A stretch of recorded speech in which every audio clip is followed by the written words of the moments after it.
kahirapan, kaya mong labanan. Ang iyong karapatan, hindi mo bibitawan. Ang karahasan, di mo papayagan. Ang iyong kaalaman ay sadya mong yaman. Sa dilim mo papansin ang iyong taglay na liwanag. Kumikinang umaapaw sa kagandahan. Sa tibay mo't husay, talisay kang tunay. Mahalaga ka talaga sa ating bayan. Kamangha-mangha talaga, buwana.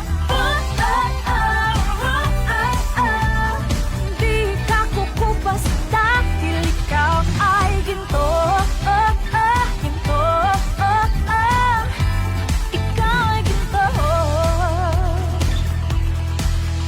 Kapaligiran sa'yo'y mahalaga.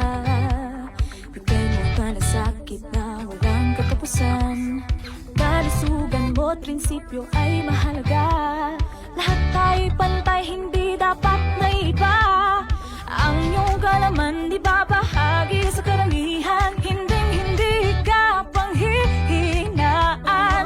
Kahit ang mga batang kababaihan, may taglading kamangha-mangha. Kamangha-mangha talaga, buwana. Di ka kukupas dahil ikaw ay ginto. Ginto. Ikaw ay ginto. Kaya mong itaguyod ang karapatang pantao. Kung kaya nila, kaya mo rin ito. Kaya't huwag mong kalimutan, ikaw ay ginto. Dapat kabigyan ng halaga. Lahat ng tayo nagmula sa iyong sinapupunan. Hindi ka may karapatang magdesisyon. Ang bagno sa ekonomiya ay hindi naiba. Hindi naiba sa aming kalalakihan. Isigaw sa mga bayan ang iyong kakayahan. Sa kaunlaran na kayang iyong maiambag. Ikay dito dapat bigyan ng Sa karangalan. tibay mo't husay, talisay kang tunay. May taglading kamangha-mangha. Kamangha-mangha talaga, buwana. Di ka kukupas dahil ikaw ay kamangha-mangha talaga, buwana. Di ka kukupas dahil ikaw ay ginto. Ginto. Ikaw ay ginto. Ginto. Ginto. Ikaw ay ginto. Ikaw ay ginto.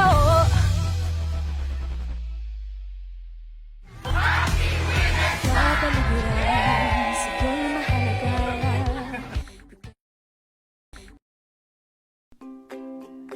Kaalaman sa pagsasaka at pangingisda, programa at serbisyo ng Agricultural Training Institute, mga libreng pagsasanay, pagbibigay ng mga babasahin tungkol sa mga impormasyong pangkabuhayan pang-agrikultura, pag-aaral sa pamamagitan ng internet, serbisyong suporta para sa mga magsasaka, mga ina ng tahanan at mga kabataan.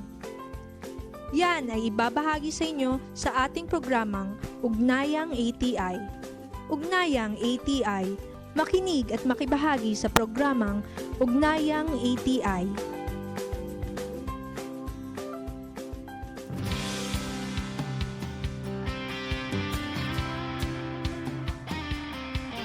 Isang masaya at mapagpalang araw kay ATI. Kayo po ay nakikinig dito sa ating programang Ugnayang ATI. Nahatid ng Agricultural Training Institute Regional Training Center 2, Capacity Builder Knowledge Bank at Catalyst sa ilalim ng Department of Agriculture. Kami po ang inyong makakasama ngayong araw na to. Ako po si Jelina Sanchez. At ako naman po si JR Batad na handang maghatid ng makabuluhang talakayan at inspirasyon, lalo na ngayong ipinagdiriwang po natin ang National Women's Month pagpupugay sa lakas, galing at mahalagang ambag ng kababaihan sa agrikultura at sa ating lipunan.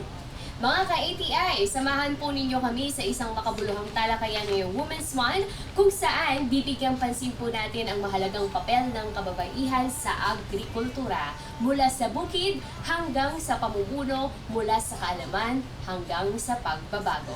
Binabati rin po natin ang lahat ng ating masisipag na magsasaka, extension workers, kababaihan sa agrikultura at sa lahat ng ating mga tagapakinig at manonood na patuloy na sumusuporta sa sektor ng agrikultura. Naway mapuno po ng saya, pag-asa at patuloy na pagpapala ang bawat araw po ninyo at naway magbunga ng masaganang ani ng lahat ng inyong mga pagsusumikap. At binabati na rin po natin ang ating mga katuwang mula po dyan sa Department of Agriculture Regional Field Office No. 2 sa pamumuno ng ating Regional Executive Director, Director Rosemary G. Aquino. Isang mainit rin po na pagbati sa ating mga partners mula sa iba't ibang state universities and colleges, sa mga provincial agriculture offices ng Cagayan, Isabela, Quirino at Nueva Vizcaya, pati na rin po sa ating mga municipal at city agriculture offices, mga non-governmental organizations at iba pang national government agencies. Saludo rin po kami sa lahat ng ating mga magsasaka at mangingisda, pati na rin po sa ating mga kaagapay na learning site for agriculture cooperators, mga magsasaka siyentista, at mga local farmer technicians sa buong Pilipinas na patuloy pong nagsusulong ng kaunlaran sa sektor ng agrikultura. At syempre, binabati rin po natin ang ating mga kasamahan sa Agricultural Training Institute Regional Training Center 2 sa pamumuno po ng ating full-fledged Center Director, Dr. Clarice Marayag Alaska. Tayo po ay kasalukuyang live na live sa pamamagitan ng ATI Region 2 Facebook page at kasabay ding napapakinggan sa ating mga partner radio stations tulad ng DZPA Radyo Pangkaunlaran, DWQP Love Quirino Radio, DZPS Santa Teresita Cagayan, Radyo Santa Ana, DWRL Lalo 95.1 FM. At ngayong araw naman po na ito ay kasama na rin ang DWCJ 98.1 FM Radyo Bayanihan ng NIA Region 2. Mas pinalalawak pa natin ang ating pagpapalaganap ng impormasyong pang-agrikultura dahil opisyal na po na tinatakan ang ugnayan ng Agricultural Training Institute Regional Training Center 2 at National Irrigation Administration Region 2 sa pamamagitan ng isang Memorandum of Agreement o MOA signing ceremony para sa pag-ere po ng programang ugnayang ATI sa radio stations ng NIA Region 2. Kasama sa MOA signing si ATI Region 2 Center Director Dr. Clarice Marayag Alaska at Senior Agriculturist Dr. Maria Nemporian, at sa panig naman po ng NIA Region 2, nirepresenta nga po ni Mr. Orlando R. Espejo, Division Manager ng Engineering and Operations, si Engineer Raimundo B. Apil, ang Regional Manager ng naturang ahensya. Dumalo rin po sa nasabing aktibidad sina Miss Gretel Gloria Di Antonio, Acting Division Manager ng Admin and Finance, Miss Paula May Perenia, Public Relations Officer, Dr. Rogelio P. Matalang, Broadcast Program Producer Announcer 3 ng NIA Region 2, pati sina Miss Shane Fontanilla, Information Officer 2, at si Ma'am Julina Sanchez. Yes, at layunin nga po ng kolaborasyong ito na mas mapalawak pa ang maaabot ng ATI sa paghahatid ng kaalaman, impormasyon at mga programa para sa mga magsasaka at mangingisda sa buong lambak ng Cagayan. Simula ngayong araw nga po na ito, mapapakinggan na ang ugnayang ATI tuwing Biyernes mula alas 12 hanggang alauna ng tanghali sa DWCJ 98.1 FM Radyo Bayanihan ng NIA Region 2, ang kauna-unang radio station ng NIA sa buong bansa. Kaya naman, binabati na rin po natin ang ating mga katuwang dyan sa may NIA Region 2. Maraming salamat po sa patuloy ninyong suporta at matibay na pagkikipagtulungan sa pagpapalakas at pagpapaunlad ng sektor ng agrikultura at pangisdaan tungo sa isang masaganang bagong Pilipinas. Para naman po sa mga nais manatiling updated sa mga programa at aktibidad ng Agricultural Training Institute Regional Training Center 2, maaari nyo pong i-follow at i-like ang aming mga social media pages para sa pinakabagong balita at impormasyon. Hanapin lamang po sa Facebook ang ATI Region 2 o ATI Region. Ulit na lang. Wait. Hanapin lamang po sa Facebook ang ATI Region 2 o sa ating Instagram at X. Hanapin lamang po ang ATI RTC2 at sa TikTok naman po ay ATI RTC2 at sa aming YouTube channel ay Agricultural Training Institute Cagayan Valley. Mayroon din po kaming opisyal na website na maaari po ninyong bisitahin para sa mas kompletong detalye tungkol sa aming mga programa at serbisyo. Sa pagpapatuloy po ng ating programa ngayong araw ay makasama po natin sa ating studio si Miss Joanne May Bareno, ang training specialist at focal person ng local internship program dito sa Agricultural Training Institute Regional Training Center 2. Kung saan ibabahagi po ni Miss Joanne ang mahalagang impormasyon patungkol nga po sa pinakabagong internship program ng Agricultural Training Institute. Naku, ano nga ba itong bagong internship program na ito? Partner? At syempre, ay sa ikalawang bahagi nga po ng ating programa, Makakasama pa naman natin si via phone interview si Atty. Mabel Villarica Mamba, ang National President ng Rural Improvement Club, at tayo ay makikipag-ugnayan sa kanya sa mga talakayan patungkol sa mga nakatakdang mga aktibidad ng RIC ngayong taon, pati na rin ang mga inisyatiba ng organisasyon sa pagsusulong ng women empowerment, lalo na para sa mga kababaihan sa kanayunan at sa sektor ng agrikultura. kaya naman sa mga ka-ETI po natin dyan, manatili lamang po kayong tumutok dito sa Ugnayang ETI, kung saan patuloy namin ihahatid ang makabuluhang impormasyon, kaalaman at inspirasyon para sa ating mga magsasaka, kababaihan at kabataan sa agrikultura. Hindi ko na alam ang gagawin ko. Palagi na lang mababang ani at kita ko. Sa tinagal-tagal ko na sa pagsasaka, hindi pa rin tumataas ang ani ko. Mabuti ba itong si Berto? Panalong-panalo. Ano bang sikreto mo? Nako ka Efren, matagal ko na kasing sinasabi sa'yo na mag-attend ka ng mga trainings. Aba hindi ko kasi maiwan ang aking bukirin. Yan ang sinasabi ko sa'yo ka Efren. Ano lang ba naman yung ilang araw na ilalaan mo para matuto? Saan ba yung training na yan? Sa ATI ka Efren. Sa ATI? Oo ka Efren. Sa Agricultural Training Institute, isang ahensya ng DA o Department of Agriculture upang maipaabot ang tulong para sa ating mga magsasaka. Maaari kang mag-training sa kanilang mga learning sites na naging farm schools ng RCEF o Rice Competitiveness Enhancement Fund. Masaganang ani, mataas na kita, yan ang aking napatunayan sa aking pagpapalay. Sa tulong ng Rice Extension Services Program ng RCEF, mas lalong nadagdagan ang aking kaalaman sa pagsasaka. Dahil rehistrado ako sa Registry System ng Basic Sectors in Agriculture o RSBSA, ay mas napadali ang pag-avail ko ng mga trainings. Malaking tulong pala talaga ang training sa tamang pamamaraan ng pagsasaka.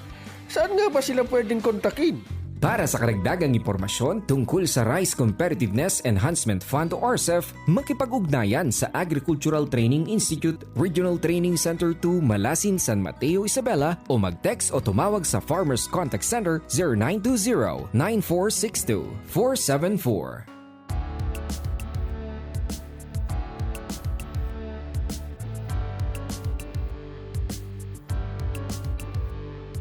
At kami po ay muling nagbabalik dito pa rin sa ating programang Ugnayang Ugnayang ATI. ATI. Kami pa rin po ang inyong nakasama. Ako po si JR Patan. At ako naman po si Jolina Sanchez. At katulad nga po ng ating nasabi kanina, ay atin na pong makakasama si Miss Joanne May Bareno, ang ating pong training specialist 2 at focal person ng local internship program dito po sa ETI Region 2. Ayan, magandang araw po sa inyo, Ma'am Joanne, and welcome po sa Ugnayang ATI. Magandang araw din sa iyo, Miss Jolens and Mr. Bantan, at especially sa ating mga taga-subaybay at nanonood ngayon. Okay. So, kumusta po kayo ngayong oras na to? Kasi first time po namin kayong maging guest dito po sa ating programa, no, Miss Joanne. Medyo kabado ako, actually. Pero, of course, it's a privilege and I am grateful na na-invite ako dito sa programa natin dito sa ATI para naman ma-discuss ang bagong programa na inaalok ng ATI na tiyak na makakatulong sa ating mga kabataan as well as sa ating mga magsasaka. Galing sumagot ni ma'am. Parang hindi first Parang time first partner. time, oo nga. Parang bihasang-bihasa Parang naman. ready na siya partner. So, magandang araw muli ma'am. Isa sa mga programa ng Agricultural Training Institute Region 2 ang scholarship at internship at partner, no? Isa sa pinakamaraming messages na natatanggap natin sa ating Facebook page ay itong mga scholarship natin, mga internship natin. So, ma'am, ano po ang bagong local internship program na inaalok po ng ating ahensya? Okay. Ang bagong program na inaalok ng ating agency ay ang Mentoring and Attracting Youth in Agribusiness or ang Maya Internship Program. So, ito yung bagong local internship program na inaalok nga po ni ATI ngayon. So, it is a 6-month internship initiative ng DA Bureau of Agriculture Research or the DA BAR. Ito po ay na-launch noong year 2021 kung saan po ang pinaka-goal niya ay to equip young Filipinos with practical knowledge and experiences for employment in agriculture agencies. So, dahil po sa success ng implementation ng programang ito, ipinagpatuloy po ni ATI yung pagpapatupad ng programang ito. And this time, mas binigyan din po natin yung entrepreneurship track para mas mahikayat ang mas maraming kabataan na maging mga makabagong agri-entrepreneur. Okay. Kaya tamang-tama yung niya ma'am, yung title ng programa kasi attracting youth, sabi nga nila. At napakagandang pagkakataon nito para alam naman po natin ang ating mga kabataan is medyo nahihiyang magbenta-benta. Correct. Oo. Pero meron ng online ngayon, kaya may nagpapamind-mind na ngayon sa online. Madami natin. nang involved na youth na Yes. sa online business talaga. Okay, so napakagandang programa nito ng ating ahensya. So, ano naman po yung layunin po at pangunahing benepisyo naman po ng Maya Internship Program para po sa ating mga kabataan? So, ang pangunahing layunin ni Maya Internship Program, yun nga po yung nabanggit ko kanina, is to empower youth to become skilled professionals in agriculture-related agencies and future agri-entrepreneurs to accelerate yung agricultural development dito sa ating bansa.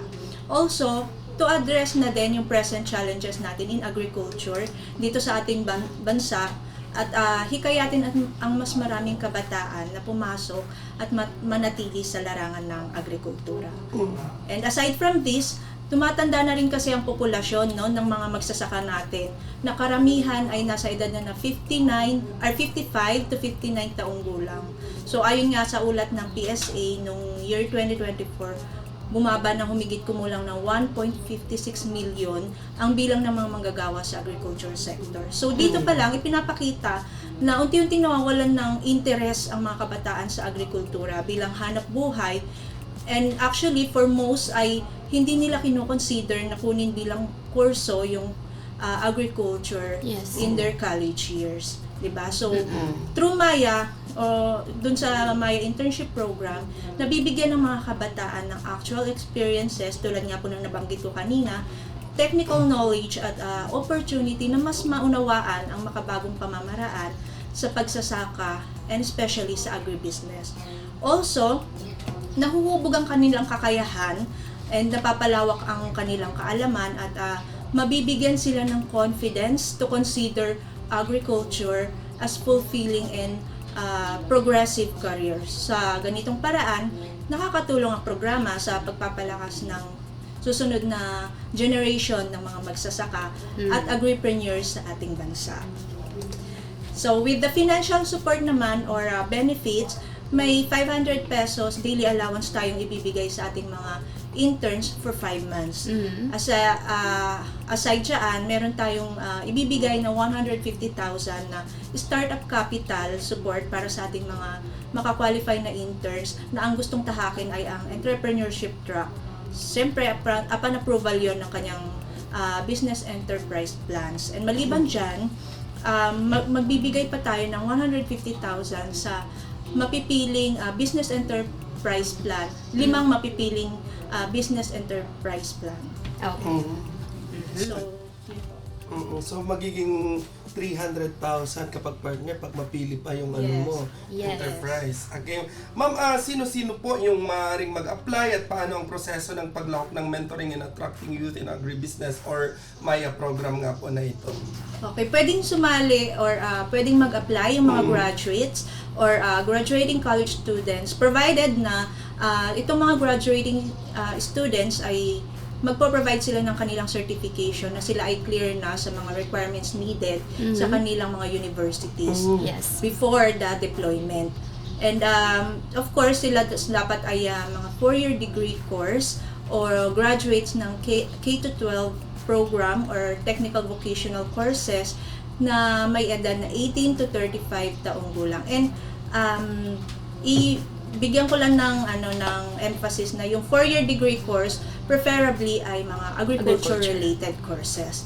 So ayun nga, and syempre dapat willing sila na mag-undergo ng hands-on training at syempre yung deployment nga para sa office works assignment para sa employment track or field assignment para sa entrepreneurship track upang magsagawa ng mga agribusiness activities tulad ng input production, farm operation at farm management, tapos food and non-food processing, equipment and supplies, manufacturing, trading, marketing at retailing. Siyempre, dapat siya ay hindi related sa kahit na sinong staff ng ATI. And lastly, he or she must be physically and mentally fit. That is for our interns, intern applicants. Para naman po sa ating mga partners for agri-enterprises for entrepreneurship track, dapat po ang kanilang agency or ang kanilang kumpanya ay DTI, SEC, CSO or CDA accredited agri-enterprises. Tapos dapat ang kanilang mga opisina ay nag-operationalize na for 10 years. Though, we still consider yung mga nag-operationalize for 5 years, but it may be considered but subject to financial assessment. Tapos dapat sila ay may mga agribusiness activities or operations. And most of all, they are willing, di ba, na mag-mentor ng ating mga interns during the 20 weeks of on-site internship program. Okay.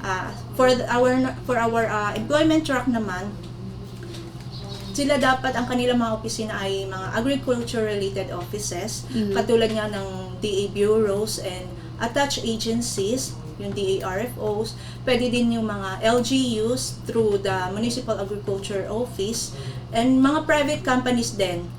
And dapat dun sa mga private companies, meron silang mga divisions or departments na and units or operations kung saan pwede nating i-deploy doon yung ating mga interns para doon sila ma-assign. And again, syempre willing silang mentor ng ating mga intern for 20 weeks tulad ng binanggit ko kanina. And most of all, willing silang i-hire ang ating mga interns na made-deploy sa kanila as job order or contract of service employees, or might as well and better kung sila ay ma-deploy sila ay i-acquire nila as permanent staff. And para naman sa paglahok sa ating Maya internship program, kung sila ay interesado at sa palagay nila ay pasok naman sila sa lahat ng basic qualifications na nabanggit ko a while ago, then maaari silang mag-submit and mag-comply lamang sila doon sa mga documentary requirements na hinihingi natin. It was posted po sa ating Facebook page, yung mga documentary requirements na kailangang i-fill out.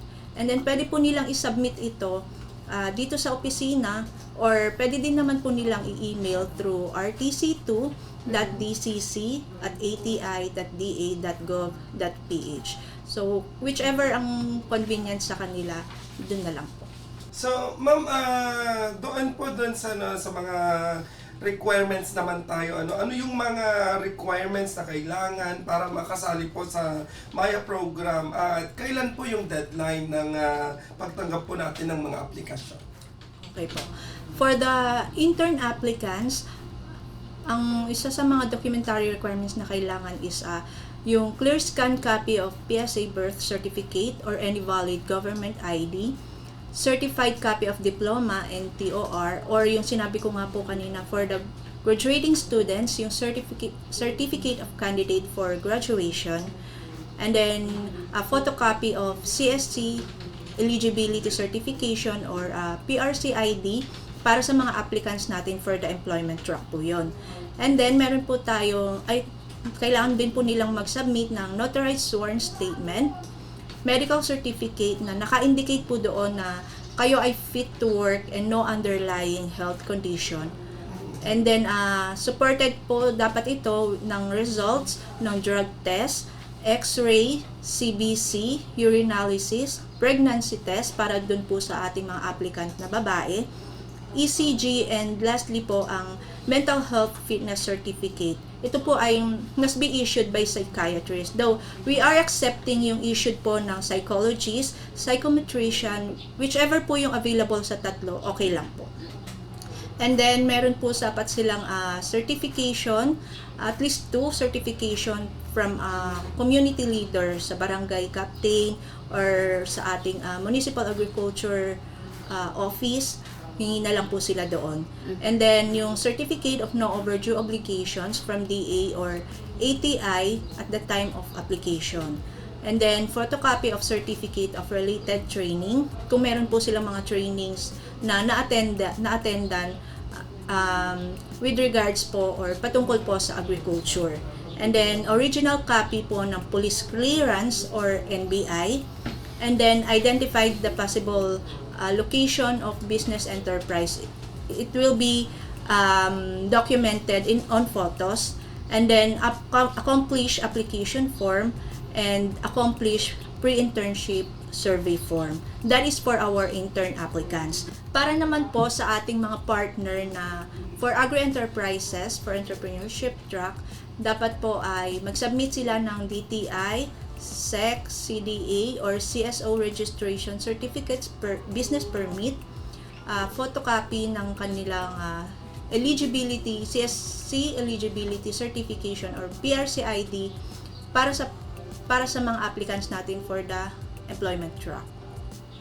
And photocopy of audited financial documents for the past 3 years, which include income tax return, bookkeeping records, etc. po. And then, organizational structure with mandates and functions. Siyempre, naka-specify doon yung specific activities kung saan i-assign si interns. And then, list of potential duties and responsibilities ni interns. And, siyempre, kailangan din po natin na makapag-submit sila ng notarized sworn statement as proof of their willingness and commitment to become a Maya partner. And then letter of intent, of course, to address sa ating Center Director, si Dr. Clarice Marayag Alaska, certificate of participation to Agri-Trade Fair kung meron man po, and then accomplish application form and accomplish pre-internship survey form. Again, that is for our partner na nag-a-apply for the entrepreneurship track. For our partner naman po na handling offices for employment track, mag-submit lamang po sila ng organizational structure with mandates and functions. Katulad din po ng sinabi ko kanina na naka-specify doon kung saan i-assign si interns. And then list of potential duties and responsibilities of interns. And then notarized sworn statement as proof of willingness and commitment to become a Maya partner. Letter of intent na address po kay Center Director po natin. Certificate of participation to Agri-Trade Fair kung meron man din po ulit. Accomplish application form and accomplish pre-internship survey form po. As to deadline naman po ng submission ng application ng ating mga intern applicants and partner applicants, ito po ay mag-e-end on March 20 pero baka po i-extend natin since madami pong nagme-message sa atin no na kung po pwedeng mag-extend tayo ng pagtanggap ng application for them na ma-secure yung mga documentary requirements na kailangan. Kasi po on the following day, magpo-proceed po tayo or the following week magpo-proceed na po tayo ng field validation. Yun po. Okay, ma'am. Maliban po sa Maya, alam ko na marami na ring nagtatanong, ano pa po yung mga local internship programs na mayroon po tayo dito sa ATI Region 2? Alright, sa maliban dito sa ating bagong internship program na Maya, meron din po tayong youth internship program for the corn young farmers, which is yung second batch po ay nag-commence na noong December last year with young farm interns. So, tuloy-tuloy po ang ating monitoring with them. And then, meron din po tayong youth internship program on organic agriculture or YPOA, kung saan yung batch 3 po ay nag-commence na noong December last year din po. And then, ang ating internship program for the children of coconut farmer or IPCCF, kung saan nagsimula po ang first batch noong December last year. And for additional information na lang din po, no, with regards dito sa ating mga local internship program, recently ay nag-endorse na po tayo ng mga qualified applicants sa ATI Central Office for their final deliberation and selection ng ating mga National Selection Committee or ng NSC ng final list of applicants para sa mga eligible or qualified na mag-undergo for the fourth batch para sa YPOA and second batch naman po para sa IPCCF. So we are waiting na lang po sa ibababang resolution and approved memorandum from the central office kung sino man po ang mga mapalad at na mapipili for this internship program. Okay, so ang dami nating mga local internship program, ano? At Yes. iba pa dyan yung mga international internship program Yes. pa po natin, which is matatalakay natin sa mga susunod pang episode ng ating programa. Okay, so napakagandang opportunity to para sa ating mga kabataan na talagang gumagawa ng paraan ang ating gobyerno na kayo po ay ma-involve sa larangan ng agrikultura. Na naway mabigyan nyo po ng pansin at bigyan nyo po talaga ng pansin para kayo naman po ang susunod na magiging mga agriculturists, mga magsasaka po natin dito po sa Pilipinas. So, ma'am, paano po naman makakatulong ang mga internship programs na to sa pagpapaunlad po ng sektor ng agrikultura sa ating pong rehiyon? Malaki na itutulong ng mga internship program ng ATI sa pagpapanglad ng agriculture sector dito actually sa ating region. First off, siyempre sa pamamagitan ng internship program ng ATI, nabibigyan ng kabataan ng actual experiences, nababanggit ko kanina, and technical knowledge, at nahihikayat silang pumasok sa agrikultura at maging leader sa kanilang community. And then, secondly, natututuhan ng mga intern ang makabagong teknolohiya at tamang pamamahala sa sakahan across the value chain, from production to post-harvest activities na nakakatulong upang mas mapataas ang ani at kita ng mga magsasaka dito sa ating region. And then third, natututunan nila and kasama natin sila sa pagsulong ng sustainable at climate resilient agriculture, lalo na sa organic agriculture program na ipapakilala ang mga pamamaraan na makakalikasan at mas matatag laban sa epekto ng climate change. And then, lastly, kapag ang mga kabataan ay nagiging matagumpay sa magsasaka o agripreneur, nagka-create sila ng trabaho at opportunity sa kanilang community that will definitely result into more strengthened and increase in economy dito sa ating region. So, overall, ang mga programang ito ay hindi lamang nagbibigay ng kaalaman, kundi bumubuo rin ng pangmatagalang solusyon sa mga identified problems or challenges sa ating agriculture sector, using of course our youth since they are more capable na makipagsabayan sa pabago-bagong teknolohiya. Okay. At makikipagsabayan din tayo sa ibang bansa, Miss Joanne, kasi talagang etong mga kabataan talaga natin ang ating mga pag-asa ng bayan. So, alam naman po natin na gumagawa din ng ating gobyerno ng paraan para etong agrikultura po natin ay makipagsabayan po tayo sa mga teknolohiya ng ibang bansa. Yeah. Ayan, so bilang panghuli, Miss Joanne, baka meron po kayong gustong batiin at pasalamatan po dito sa ating programa. Ayan, so dahil ngayong buwan ay buwan ng mga kababaihan, nais kong batiin at bigyang pugay ang ating mga natatanging kababaihan. Happy Women's Month po sa ating lahat. sa ating mga kasamahan din dito sa ATI na pinangungunahan po ng ating leader at mentor, ang ating Center Director, Dr. Clarice Marayag Alaska, sa aking immediate supervisor and ang ating OIC Assistant Center Director, Mr. Jim Salvis Salvador, at sa lahat po ng taga-subaybay ng programang ito. Maraming salamat po. And muli, sa lahat ng kabataan na nais po namin kayong anyayahan na i-grab ang opportunity na ibinibigay ng ating gobyerno. Katulad ng mga internship programs na inaalok ng ATI. Ito po ay magandang opportunity para sa inyong lahat. Okay, so maraming salamat po Ma'am John May Barreno sa lahat ng impormasyon na naibahagi po ninyo sa araw po na ito.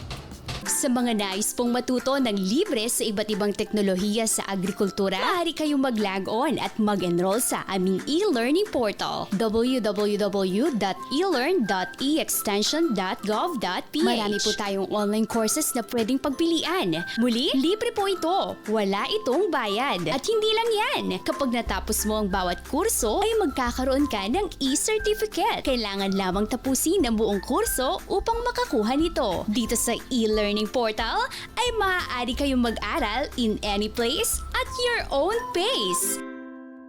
Para sa karagdagang kaalaman, magpadala ng mensahe sa ATI Region 2 Facebook page o mag-text sa Farmers Contact Center 0920-946-2474.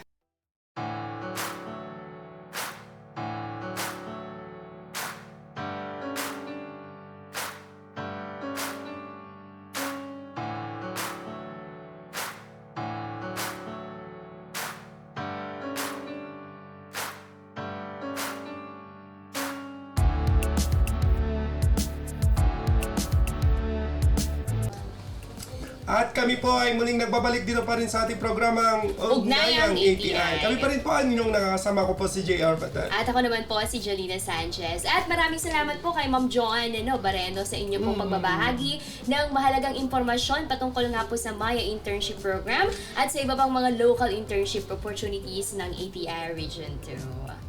Ay samantala, sa ikalawang bahagi po ng ating programa ay makakasama po natin via phone interview si Attorney Mabel Villarica Mamba, ang National President po ng Rural Improvement Club upang talakayin ng mga partner ang mga aktibidad ng RIC ngayong taon.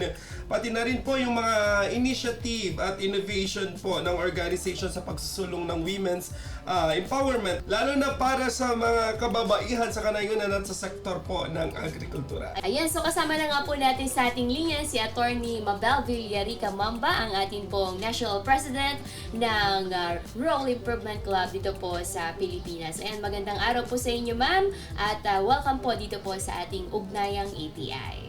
Maraming salamat sa iyo, Jolina. Maraming salamat sa iyo, JR, sa pagkakataong ibinigay ninyo at Happy Women's Month.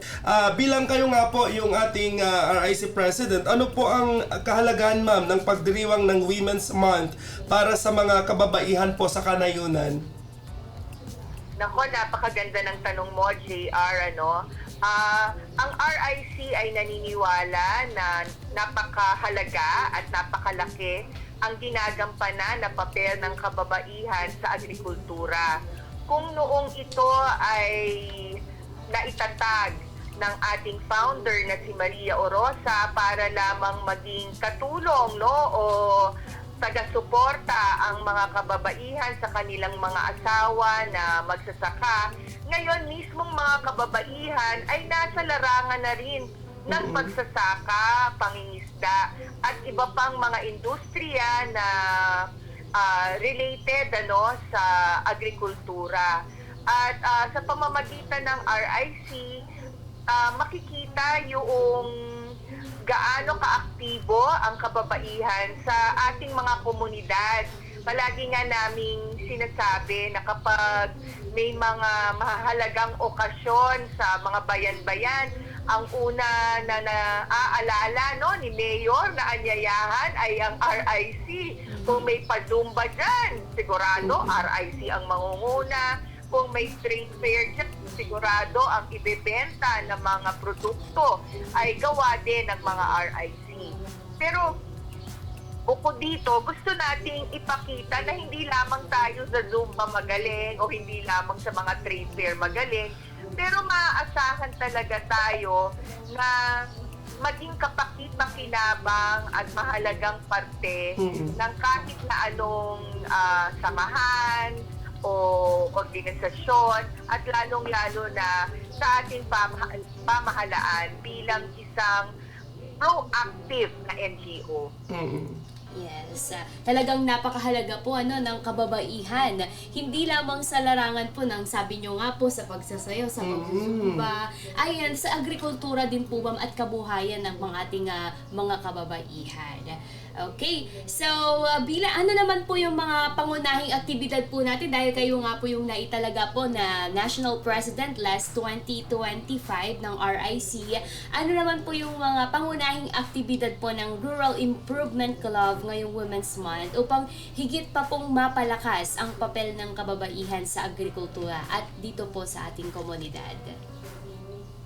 Well, we're very excited dito sa ating bagong papel na ginagampanan bilang National President. At hindi lamang dahil Women's Month, kaya punong-puno ng mga activities ang RIC. Pero noong ginanap namin na first National Board meeting under my term, nitong February 22 hanggang 25, ay isinagawa namin ang isang planning session, kasi alam natin yan, kaya nasa gobyerno ka o nasa private sector ka, na if you fail to plan, you plan to fail, no? Yes. So kailangan talaga sa pagsisimula ng kahit na anong termino o administrasyon, dapat may plano muna para meron kang sinusundan na blueprint.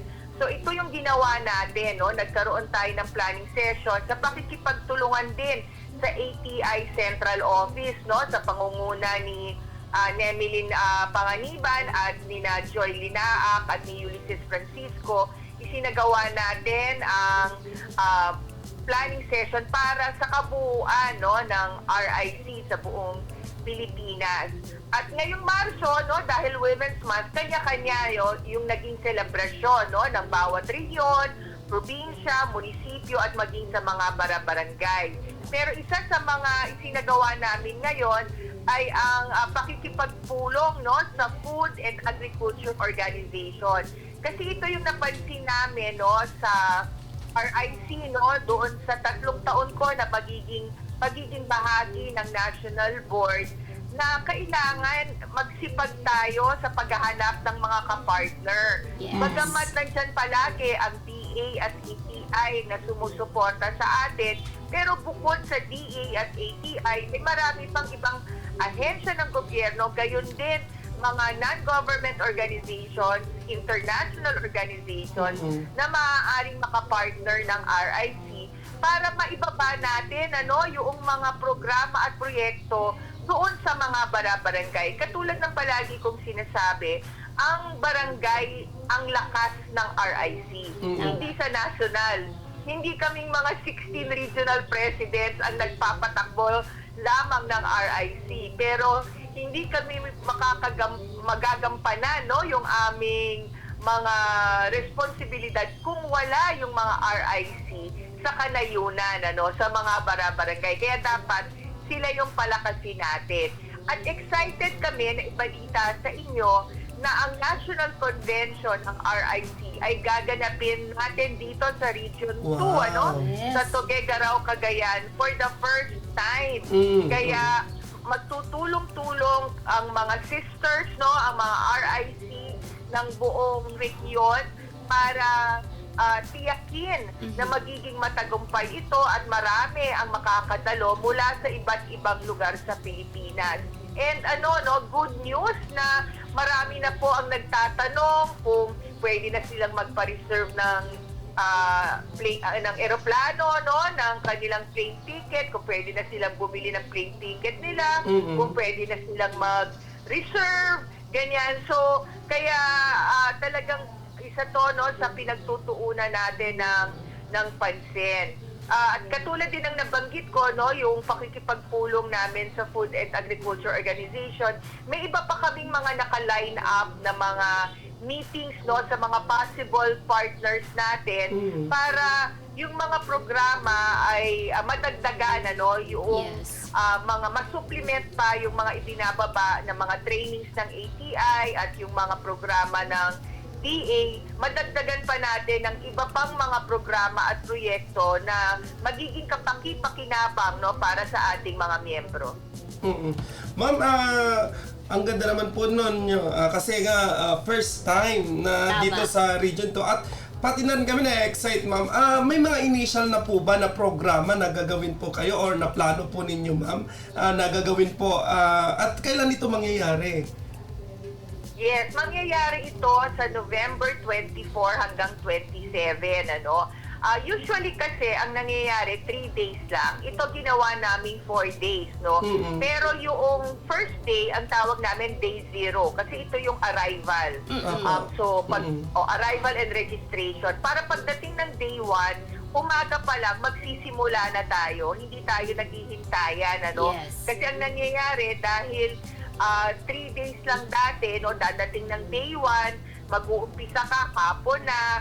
So maraming nasasayang, no? Tapos day 2, full day ka. Pagdating ng day 3, pauwi ka na. Halos walang nangyari sa convention. So sabi namin, kailangan magkaroon tayo ng day 0 or day of arrival, registration. Tapos syempre may welcome dinner, may welcome fellowship, ano? Dahil Tama. imagine mo, manggagaling sila sa iba't ibang lugar, wala man lang socialization. Yes. So we will make sure, aside from the substantial parts, no, of a convention, katulad ng mga seminars, workshops, lectures, magkakaroon din ng panahon para sa fellowship, para sa socialization, para naman mas maging memorable, no, yung pagdayo nila.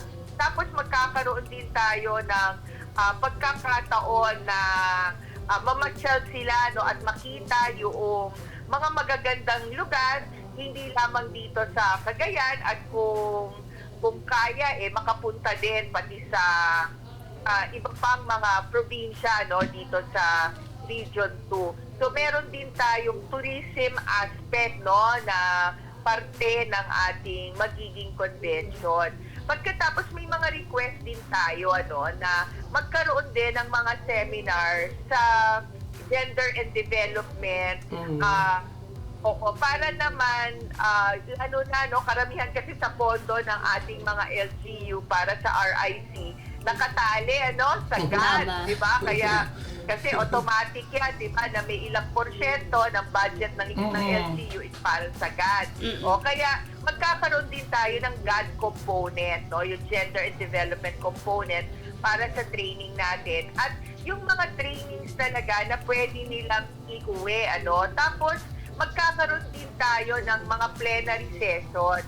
Kasi ang naging practice kasi sa RIC, minsan nakakaligtaan na kailangan, ano, sa paggagawa ng mga desisyon, lalo na sa mga mahalagang resolusyon ng ating samahan, kailangan may partisipasyon, ano, yung General Assembly. So mangyayari ito during the plenary session. Kaya we are very excited, no, to introduce innovations that will make the convention more meaningful and mas maraming maiuuwi na bagong kakalaman ang ating mga delegado sa ating gaganapin na 89th National Convention ng RIC. Okay po, ma'am. Excited na talaga partner. Ano? Ma'am, matanong ko lang, may dagdag ko lang po. Ano? Saan po sa Tuguegarao po mangyayari po itong convention po natin? Yes, this will happen at the Cagayan Coliseum, ano, na nasa loob ng Cagayan Sports Complex. So it can accommodate actually around 5,000 people, including the bleachers, no? So it's air conditioned. So yun ang pinaka magiging center of activity ng ating convention. Tapos magkakaroon tayo ng mga accredited hotels, apartels, hostels, resorts.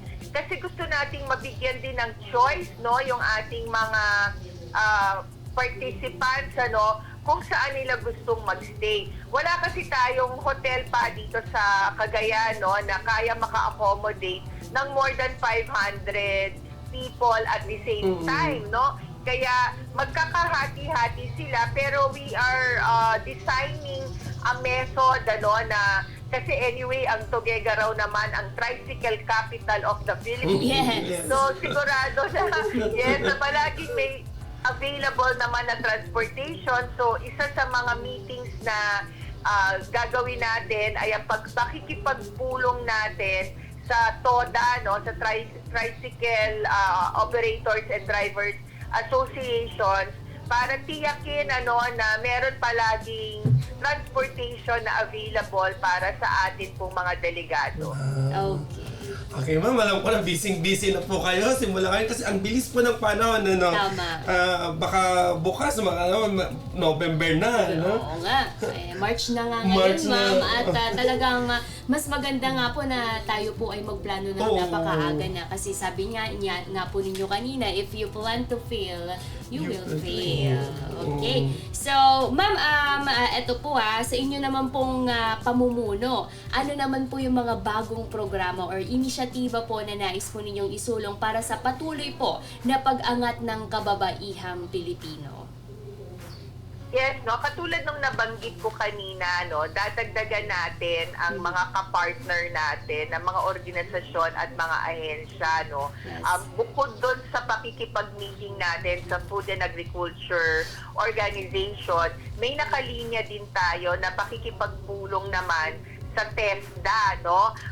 Nagkataon kasi na yung Deputy Director General ng TESDA na si Sarge Colambo ay nakasama ko sa pagiging youth leader nung mga nakaraang administrasyon.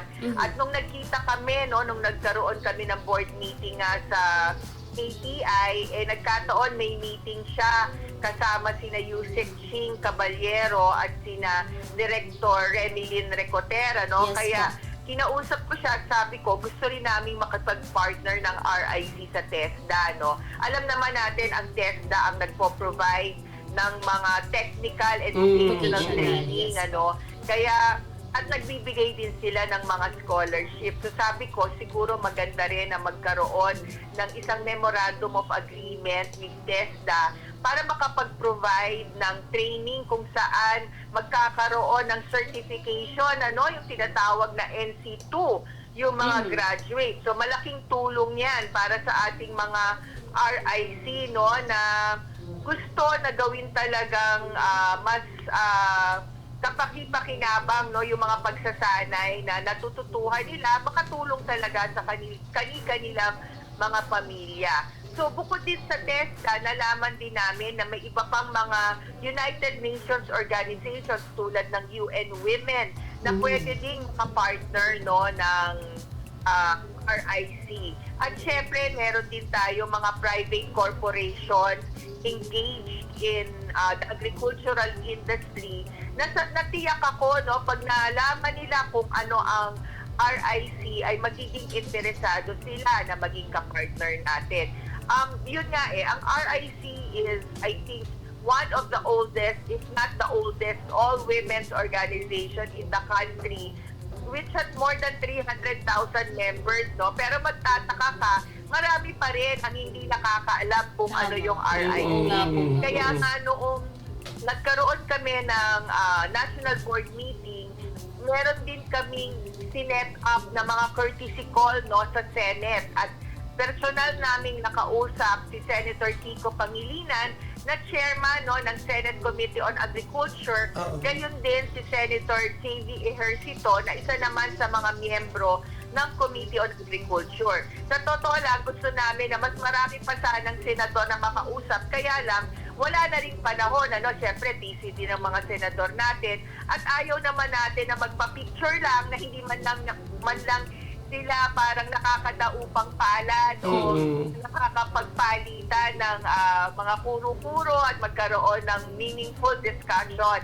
Kaya yung maganda sa nangyari sa courtesy call natin kay Senator Kiko at kay Senator Jamie, halos 30 minutes, yung pinag-stay, noong dalawang senador. 30 minutes sila na open forum with our regional president. Kaya tuwang-tuwa naman yung mga regional president natin kasi personal na narinig nila yung mga kasagutan mula sa ating mga senador. And the senators are not also that aware that there is this organization of rural women in the Philippines na daang ligo ang dami na matatagpuan mo sa halos lahat ng mga barangay dito sa Pilipinas.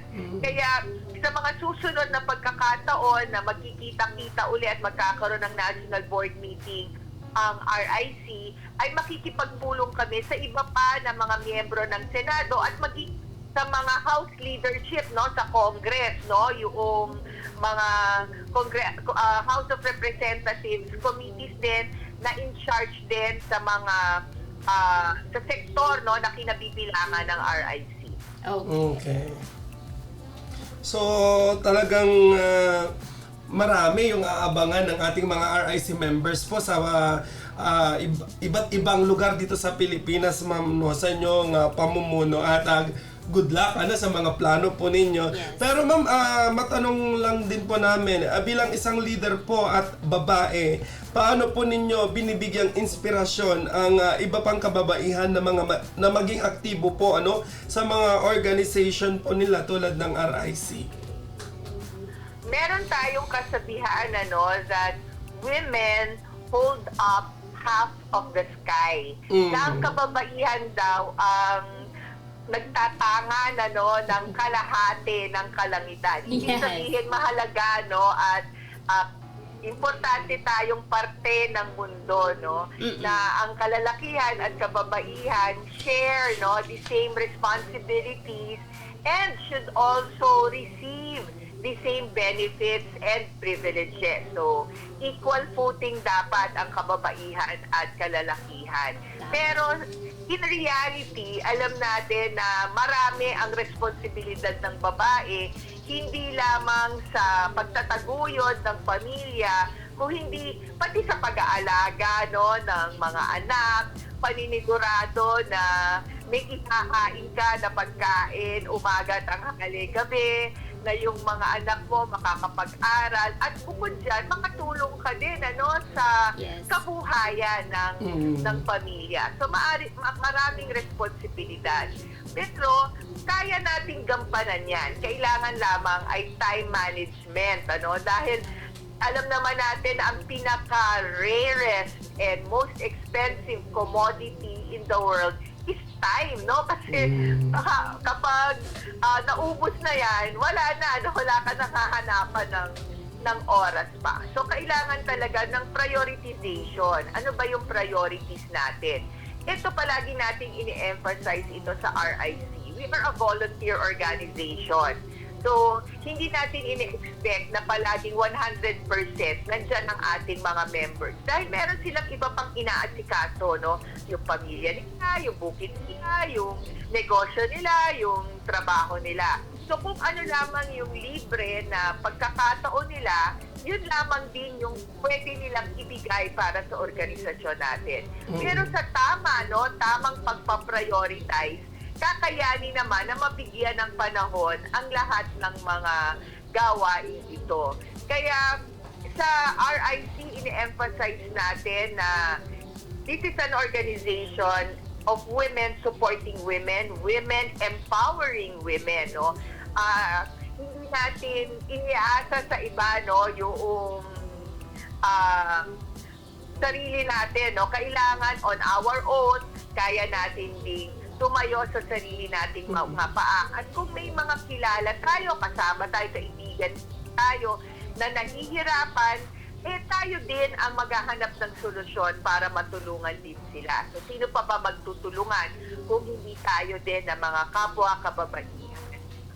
So, kahit nung nagsimula ako na maging aktibo sa municipal, provincial, regional, at maging sa national, emphasize ko yung tawagan namin sister, So I want RIC really, to be a sisterhood, Yung pantay-pantay tayo, Walang mayaman, walang mahirap, walang walang professional, walang hindi professional. Pare-pareho lang tayo dito, no? Pare-pareho tayong babae, pareho tayong magkakapatid na nagsusuportahan.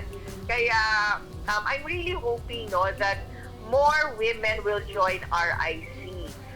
Kasi marami nagsasabi, naku, wala akong panahon dyan. Pero kung tutuusin naman, minsan lang naman yung mga pa-meeting natin. And sa mga pa-meeting natin, sinasabi nga natin doon na this is your me time, no? This is a time for yourself. Kung saan paghahandaan mo, no? Magbibihis ka, mag-aayos ka, magsusuklay ka, mag-lipstick ka, no? Para man lang once a week, or once a month, or once every quarter, meron kang nilulook forward, no, na i-attend na meeting, magkikita-kita kayo ng mga kasis mo sa RIC, magkikwentuhan, magmamarites, at gagawa din ng kapaki-pakinabang para sa inyong pamayanan. Okay. Very well said. Very well said. So, talagang punong-puno ng wisdom si Attorney Mamba. Ma'am, from your end na siguro yung message po ninyo sa mga miyembro po ninyo at hindi miyembro po ng RIC, maging yung mga gusto po ninyo nga pasalamatan at abatiin, ma'am, go ahead po. Yes, thank you very much, JR and Jolina, no, sa pagkakataon na ibinigay nyo. Siyempre, pinapasalamatan natin talaga ang Agricultural Training Institute Central Office sa pangunguna ni Director Remilyn Recoter at ang ating napaka-aktibo na Center Director ng Region 2 na si Director Clarice Alaska, no. Talagang ito yung mga tao na walang sawa na sumusuporta, no, na talagang nandyan para gabayan ang RIC at tiyakin na magiging successful yung ating mga initiatives para makatulong sa ating mga kababaihan. Pinasasalamatan din natin si Secretary Franco Chulaurel, no, although hindi pa natin siya na-meet, no, ang RIC hindi pa siya na-meet, pero isa yan sa sinischedule natin. Pero sa pamamagitan naman ni Yusek Ching Caballero, no, ng High Value Crops, talaga namang spoiled ang RIC. In fact, yung gulayan sa bayan na brainchild niya, yan ngayon ang ipinapatupad, no, sa bayan-bayan dito sa buong Pilipinas na hindi lamang tutulong para matugunan, no, yung gutom, pero para din sa pag-produce ng pagkain at maging income generating project din, no, ng iba't ibang mga RIC. Kaya sa atin pong mga hindi pa nagmimiyembro ng RIC, hanapin niyo po, no, sa mga barangay niyo, sigurado may RIC po dyan. Itanong niyo po sa kanila kung paano po kayo makakasali at nang magkaroon din kayo, no, ng iba pang mga kaibigan, mga kasama, no, na pareho po yung iniisip na makatulong sa pamilya. We have livelihood training projects, and of course we also help you, no, become better farmers or become better fishermen or become better poultry raisers, cattle raisers, ganyan, piggery owners. So, kapaki-pakinabang po na maging miyembro ng RIC. And in RIC, we make women matter, no? May papel ang kababaihan sa ating lipunan. At ito po ang tinutugunan ng RIC. So again, maraming salamat sa iyo, Jolina. Maraming salamat sa iyo, JR, sa pagkakataong ibinigay ninyo. At kung kailangan po ninyo kami uli, no, na mag-guest dito sa inyong programa, we are very open to that. Yung iba ko pong mga officers sa Region 2 at maging sa National are also very much willing to be a guest in your show. So again, sa lahat po ng kababaihan, Happy Women's Month! Thank you so much, ma'am, and happy Women's Month din po sa inyo, Attorney Mobel. Thank you, ma'am.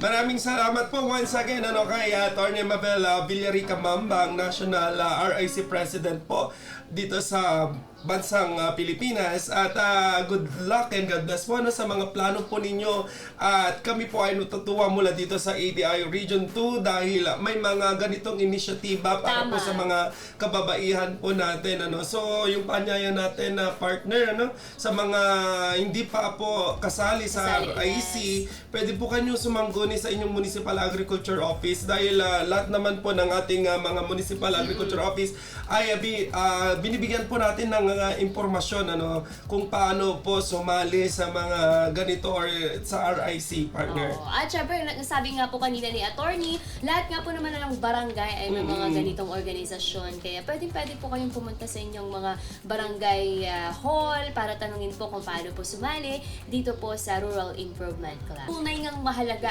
ang papel ng kababaihan sa pag-unlad ng ating komunidad at sa pagpapalakas nga po ng sektor ng agrikultura. At dahil nga dyan, partner, dyan natin na po nagtatapos ang isa ng mga makabuluhang talakayan dito sa ating programang Ugnayang ATI. Maraming salamat po sa ating mga naging panauhin na sina Atty. Mabel Villarica Mambang, National President ng Rural Improvement Club, and of course, si Ms. Joanne May Bareno, ang ating pong Training Specialist 2 ng Agricultural Training Institute, sa pagbabahagi po ng inyong mga kaalaman, mahalagang impormasyon para sa ating mga kababaihan, kabataan at mga magsasaka. Patuloy po namin hinihikayat ang lahat na makiisa sa mga programa, pagsasanay at aktibidad ng Agricultural Training Institute Regional Training Center 2. Kaya naman po, kung kayo po ay interesado sa mga programang inaalok po ng aming ahensya, ay maaari lamang po kayo makipag-ugnayan sa amin sa mga sumusunod na paraan. Mag-text po sa aming cellphone number 0949-889-6315 or i-like, i-follow at mag-message na po sa aming official Facebook page. Hanapin lamang po ang ATI Region 2. At ganoon na rin po sa Instagram, hanapin po kami sa ATI RTC2 o kaya naman po ay mag-email sa aming official email address, ang rtc2.dcc@ati.da.gov.ph. Inulit ko po dahil marami po nagtatanong kung saan nila pinapasa yung mga requirements, kung message po ninyo matatagpuan po kami or mag-email po kayo sa aming email address, rtc2.dcc@ati.da.gov.ph. Or maaari po kayong bumisita dito po sa aming opisina. Dito lang po kami sa may Philrice Compound, Balasing, San Mateo, Isabela. Maraming salamat po sa inyong patuloy na pagantabay at pakikiisa sa ating programa. Sa ngalan po ng aming Center Director, Dr. Clarice Maria Galasca, at buong puwersa ng Agricultural Training Institute Regional Training Center 2, kami po ay taus-pusong nagpapasalamat sa inyong patuloy na suporta. At bilang pakikisa sa pagdiriwang ng National Women's Month, binabati po namin ang lahat ng kababaihan, lalo na ang mga kababaihang magsasaka, leader at katuwang sa agrikultura na patuloy na nagbibigay ng lakas, inspirasyon at pagbabago sa ating mga komunidad. Mabuhay po kayo. Kami po muli ang inyong nakasama ngayong araw na to. Ako po si Jolina Sanchez. At ako naman si JR Batad. Maraming salamat at Mabuhay ang mga kababaihan at mga magsasakang Pilipino. Kaalaman sa pagsasaka at pangingisda, programa at serbisyo ng Agricultural Training Institute, mga libreng pagsasanay, pagbibigay ng mga babasahin tungkol sa mga impormasyong pangkabuhayan pang-agrikultura, pag-aaral sa pamamagitan ng internet, serbisyong suporta para sa mga magsasaka, mga ina ng tahanan at mga kabataan. Yan ay ibabahagi sa inyo sa ating programang Ugnayang ATI. Ugnayang ATI, makinig at makibahagi sa programang Ugnayang ATI.